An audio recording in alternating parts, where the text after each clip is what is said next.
walking down a lane that had colors on both sides, just brilliant colors. I have dabbled in art, and or Rembrandt, either one, could not reproduce those colors. They were so bright. This light surrounded me, and I believe to this day that was the Holy Spirit that surrounded me and took care of me. And I've never felt so good and so safe in all my life. After all this was over, I realized what had really happened. It was a double conversion. Not only had this make-believe prayer converted this atheist on the floor, it had also converted this atheist doctor that it was working on him. That's the only reason I can appear to you here now, to tell you that there is a life after death, and it ain't all good. Most of you viewers out there can tell the difference between simple fainting, clinical death, and biologic death. Charles McCaig, take that case for example, who was on the treadmill. I could tell that he was in clinical death. He had a startled question on his face. He was about to ask the question. He looked dumbfounded at me as he's walking on the treadmill. I noticed his heart had stopped, his breathing had stopped, but he was still walking and talking for a minute or two before no brain to the blood flow to the brain registered, and he dropped dead. He was dead and didn't even know it. I should have told him. But what did he do? As soon as we started the clinical death treatment, CPR, we started the heart up again, started breathing again, he came back. This was a case of clinical death. Now, biologic death would have occurred if 4 to 6 minutes time had intervaled between stoppage of heartbeat supplying the brain and breathing stoppage. After that, brain cells, as the most sensitive cells in the body, start dying. Rigor mortis sets in, meaning stiff as a board, and now we need the resurrection. Only God can do a resurrection. We're doing resuscitation, something we're permitted to do.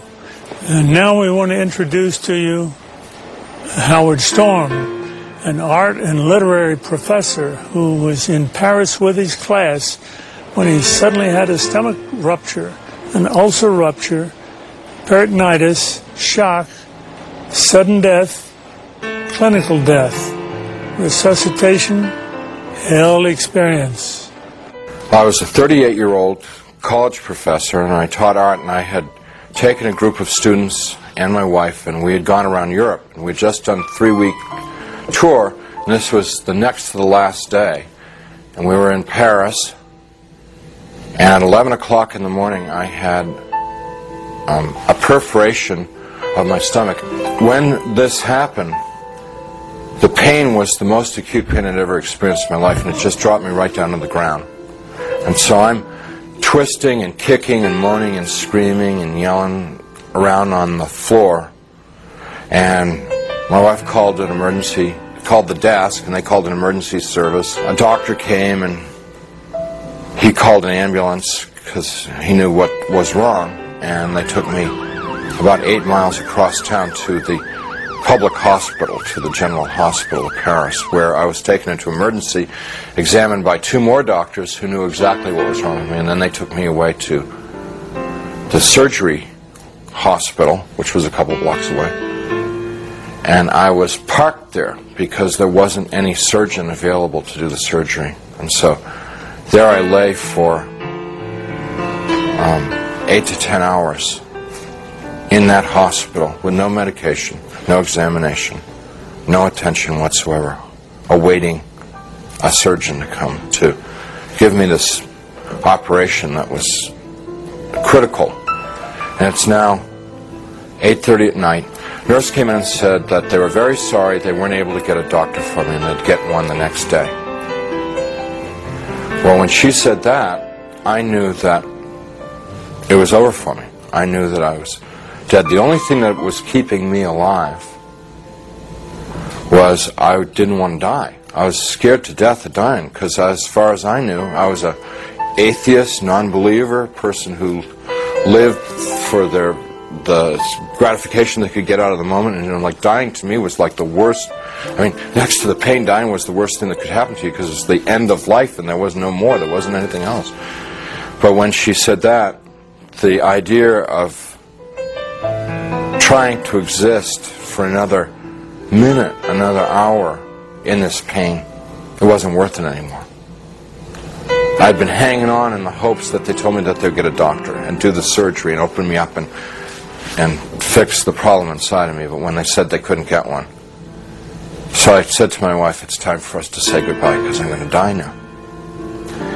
And she got up and she put her arms around me. I'm lying in the bed, and she told me how much she loved me, and I told her how much I loved her, and this makes me really sad to think about this. And we made our goodbyes, you know, said those things that you'd say to the, who'd been married 20 years, say all those kinds of things. I can't tell you because I'll just start crying, but she finally sat down because she knew it was over. And I knew. And it was just so hard looking at her, crying like that, and I just closed my eyes. Just let it go. And I went unconscious. I probably was unconscious for a very short while. A few minutes, probably. And I was conscious again. And I looked, opened my eyes and looked, and I was standing up next to my bed. And I knew exactly where I was and what the situation was. I mean, there was no confusion in my mind. I felt more alive, more real than I've ever felt in my life. You know, people ask me, you know, were you a ghost? I was just the opposite. Very alive. As I'm looking around the room, I see that there's, underneath the sheet on the bed, there's something under the sheet, a body. And so I bent over the bed, the head was turned away from me, and I looked at the face, and it looked like me. But that wasn't possible because I was standing there. I'm alive, I'm great, you know. I mean, I'm more than great. I'm like, you know. And so I tried to talk to my wife. Can't you hear me? And, can't you hear me? you know, she couldn't hear me or see me. That's not me. But I thought What's going on that she here? just was ignoring me. So I got very angry at her for ignoring me, for not paying attention to me. And I'm screaming and yelling at her, what's going on here? Why is this body in the bed that looks like me, and how to get there and stuff like that. I had a sneaking suspicion that the body in the bed was me, but I didn't want to think about that because that was too scary. So I'm getting really agitated and upset because this is all too weird. You know, this can't be happening. It's impossible. I've got a hospital gown on, and it's like really, everything's really real. And I hear people calling me outside the room, and they're saying to me in soft, gentle voices, Howard, you got to come with us now. Come quickly. Come out here. So I go over to the doorway of the room, and there's people out in the hallway, and they're the hallway's dank. It's gray. It's not light or dark. It's just gray, and they're all in grayness, and they're men and women, and what they're wearing might possibly be hospital uniforms. And I asked them if they were from the doctor to take me to the operation, and I told them, I said, I'm really sick and I'm going to have an operation and I'm going to die if I don't get this operation. And I was supposed to have the operation 8 hours ago, and I'm telling them all this stuff, and they're going, we know, we understand. You know, you got to come quickly. Howard, come out here. Howard, come quickly. Come with us. Howard, we've been waiting for you. Waiting. I left the room, which was real, clear, bright, and went into the hallway, which was dank and hazy, and followed these people. We had a very long journey. There's no time, and whenever I make a reference to time, it's just an illusion because there was no time in this place. But this journey, if I were to